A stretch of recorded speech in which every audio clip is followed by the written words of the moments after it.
Welcome to This Week in Christian History, a podcast from the Center for Christian History at Mississippi College. The Center for Christian History is dedicated to expanding knowledge and understanding of Christian history. Our mission is to provide a scholarly, unbiased look at the events, figures, and movements that have shaped Christianity over the centuries. You can visit centerforchristianhistory.com for daily historical highlights. And each week on this podcast, we'll do a deep dive into key moments with Christian history's leading authorities. Our first historical highlight for the week is Lottie Moon, one of the pillars of the Southern Baptist denomination. Originally a school teacher, Moon gave up her life of comfort and security to follow the call of the Great Commission. She was appointed a missionary to China on July 7, 1873, and she left the United States shortly thereafter. Moon made an impact on the Chinese people, especially the Chinese children, by being their friend before she attempted to evangelize them. She often offered them tea cakes and became known as the Cookie Lady in her Chinese community. Moon served in China for 39 years. The major Christmas time offering in Southern Baptist churches is named in honor of her. Our next historical highlight is Archbishop of Canterbury, Stephen Langton. Langton was responsible for the insertion of chapter divisions into the Bible. While this certainly aided in Bible study, as it allowed church members to reference specific passages of Scripture with ease, many disagree with some of the decisions that Langton made. One of the most prominently contested of his decisions is the end of Isaiah 52, which many believe ought to have been included with Isaiah 53 instead. Langton died on July 9th, 1228. Our final historical highlight for the week and the subject of our deep dive is John Calvin. Born in France on July 10th, 1509, Calvin became a minister at 27 years old and would preach until he died. His book, The Institutes of the Christian Religion, is still regarded as one of the most influential theological works ever written. Today in our deep dive, Nick Walters, director of the Center for Christian History, talks with Karin Maag of Calvin Theological Seminary about John Calvin. Hey, welcome back to another episode of This Week in Christian History, and we are doing another deep dive into learning some things that happened this particular week in Christian history, and we're going to talk about someone whose name is more than well known for almost a majority of, let's say, of the pew sitters out there, John Calvin, and we're using the anniversary of his birth on July the 10th, 1509, and we have Dr. Karin Maag, who is with us, who is with the manages the Meter Center for Calvin Studies up in Michigan, right? So, Dr. Maag, thank you so much for joining us today. I'm delighted to be here. Very cool. So, let's just jump in and talk a little bit about Calvin himself. How did he get from, how did he kind of really begin getting into this theological giant that he was, right? I mean, how did that start? Was he trained that way, or did he It's just a wake up one Thursday? a fascinating question when you think about it, and it's true for all the reformers. It's not just Calvin, right? If you think about Martin Luther, or you think about the Swiss reformer Huldrych Zwingli, they all grew up in a Catholic world, right? They're all born good Catholics. Sure. They're baptized Catholics. They go to church as Catholics. Calvin was the same. And in his early years, there was nothing particular that would say, hey, this man is going to become this famous reformer. If anything, at first, his father wanted him to be a Catholic priest, sent the boy to school, sent him to university. Everything looked on track to be a good Catholic priest.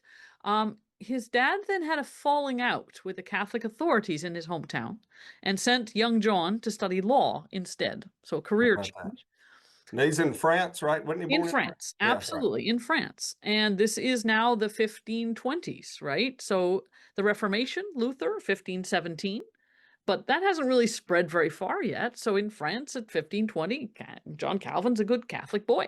And what then tended to happen, and Calvin never really explains very clearly his conversion experience from being Catholic to not being Catholic.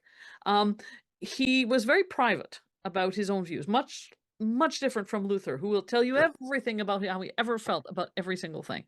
Calvin, much more private, but he did say that in the 1530s, God suddenly converted him, but it was not explained exactly how or under what circumstances.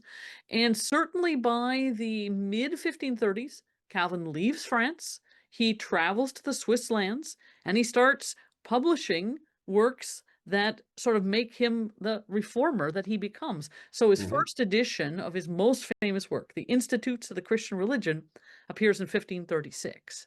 So he's kind of compacted a lot of change in a fairly short space of time, from would-be Catholic priest to lawyer to humanist scholar to reformer in a very short space of years.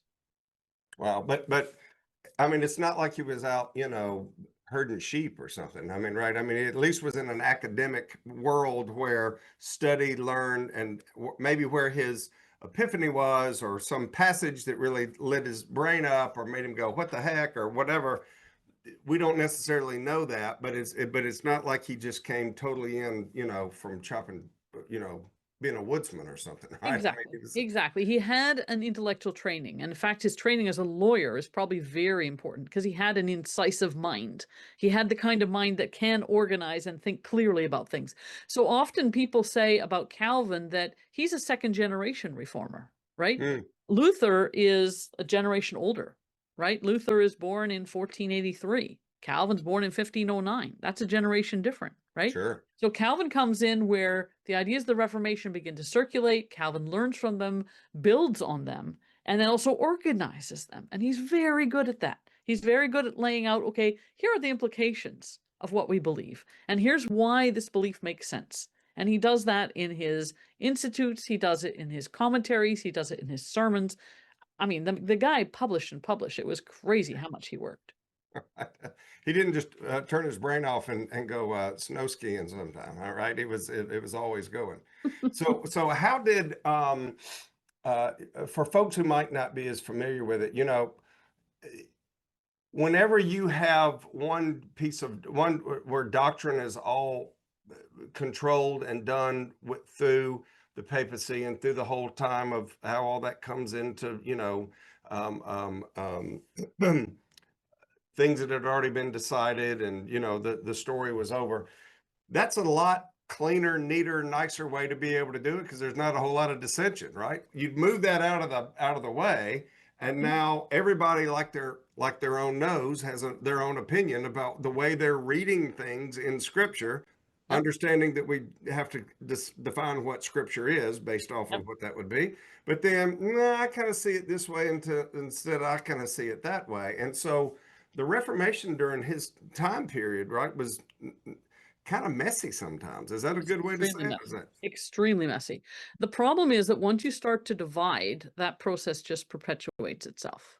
And the fracturing of Christendom, which took place at the Reformation, people of good faith, all kind of thinking they have their understanding is correct, they just tend to split and split and split and split. So the Lutherans and the Reformed folks didn't get on. The Lutherans and the Reformed didn't like the Anabaptists. The Catholics didn't like any of the Protestants, and vice versa. It just gets very fragmented. The other thing we have to understand is you can't really understand the Reformation solely through the lens of doctrine, mm, because it's always enacted in a particular place and in a particular situation. ah, The thing that's really hard for us today to understand, especially from our own context, is just how integrally linked church and belief was with political power, right? mhm, So even after the Reformation, these are all state churches. Apart from the Anabaptists who do their own thing, the Lutherans and the Reformed, they're creating state churches where the pastors are paid by the government. They're civil servants. And it's mind-blowing for my students today to think about that, because they're so used to the separation of church and state, and that's how it should be. The right. Reformation does not follow that model at all. So when Calvin gets to Geneva, right, he's not from Geneva, he's from outside Geneva. Geneva's a small town, not even in part of the Swiss territories. It was separate. It was part of the Duchy of Savoy, a Catholic duchy. The Reformation was voted on, like vote in favor of the Reformation, yes or no. And they all voted in May 1536. All the hands go up. Do you want the Reformation? Yes or no? And a whole lot of people vote. And from then on, the Mass is banned in Geneva. You can't live there and practice the Catholic faith anymore. If you live in Geneva, you pretty much have to accept the fact that everything is reformed, and it's by government mandate. And it's very Right. different to what we're used to. It sounds like the Puritans and the Pilgrims in Massachusetts Bay Colony, right? I mean, you They didn't. they we follow were- in that lineage. They follow in that lineage. Absolutely. Yeah, Absolutely. absolutely. So, what was it like for Calvin to go, for example, like Luther, if I remember correct, and correct me if I don't have this wrong, but whenever the German Peasants' War came about, he kind of got into it and he kind of got out of it and was like, we don't need to be it almost seemed like he was just trying to separate himself from that. Calvin, though, was like, hey, we're in it, right? I mean, we got a community, we got Geneva, we're gonna, this is the way it's gonna be. How do you go from this theological academic mindset into creating this governmental infusion, if you will, about the way the city I would mean, work? it is complicated, and again, it's very different from what we're used to. So Luther with the Peasants' War, I mean, Luther had preached a message that said that, as you said earlier, everybody should be reading the Bible and interpreting the Bible. And the peasants and the supporters of the peasants took this very literally and did so, and then went in directions that Luther never intended. And he's saying, no, no, no, I didn't mean that. I didn't mean that you were not going to pay your tithe anymore. I didn't mean that you were going to get to choose, what you wanted to do. That's not what I meant. So there's a problem of the message and how the message is heard. Ah, Now, Calvin in Geneva, it's really interesting. Calvin did not bring the Reformation to Geneva. That wasn't his job. That was previous pastors, other pastors, friends of his eventually, colleagues of his eventually, but it predates his arrival in the city. He never intended to come to Geneva. He never intended to be the reformer of Geneva. really? All happened, you can think providentially if you want. Yes. Calvin was French. He had to leave France because of his Protestant sympathies. He was in the Holy Roman Empire, the lands around the Rhine River, and he was going to go back to France briefly for a reason of an inheritance. And he stopped in Geneva overnight on his way back into France. He's not intending to stay. Okay. Genevans had accepted the Reformation in May. They'd all voted. Now it's August. Okay, Calvin's in town. He stops at the local hotel because that's where he's going to stay. The man who had brought a lot of the Reformation to Geneva, a man called William Farel, comes to see Calvin in his hotel room. He's heard of Calvin. Calvin has published the Institutes of Christian Religion. It's like the up-and-coming man. He comes to see Calvin. He says, Calvin, we need your help here. We've started a Reformation, but I need help. You need to stay and help me. Calvin says, nope, I'm going to be a scholar. I'm going to work in my study and I will write to support the Reformation. That's what I'm going to do. Farel says, but we need you. Calvin says, no. Farel says, yes. Calvin says, no. It goes back and forth until Farel said, God will curse you unless you stay and help. How about that? Apparently, Calvin was terrified and decided he had to stay, right? So he is the implementer, right? He's not the one who made the Reformation take hold or organize the vote or anything like that. He sees his role as implementation, and it is not an easy road, right? Because a lot of people who voted for the Reformation, so think about it. Who gets to vote and who doesn't get to vote in an early modern city? So if you had to think about categories of people, who would you Right. think does not vote? There's Women? Women, no women. So half your population is not voted.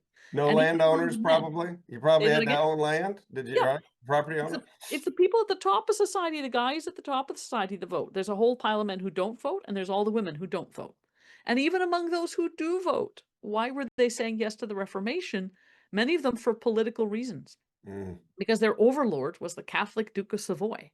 And if we say yes to the Reformation, we're saying yes to political independence from the Catholic overlord. So we want the Reformation. We have no idea what it means, right? So imagine Calvin's struggle. He comes into Geneva and he's got to, with his colleagues, and not just Calvin by himself, but with his fellow pastors, move an entire community of some 15,000 souls from Catholic to Protestant. Now, how'd you do that exactly? Right. And that was his challenge. You can watch the rest of Nick's interview with Karin Maag on the Center for Christian History website at centerforchristianhistory.com. This Week in Christian History is produced for the Center for Christian History by Blue and Gold Media at Mississippi College, in cooperation with the MC Department of Communication. For episode transcripts and more information, visit centerforchristianhistory.com. Be sure to subscribe on Spotify, Apple, YouTube Music, or wherever fine podcasts are found. Our next episode is coming next week. Thank you for listening.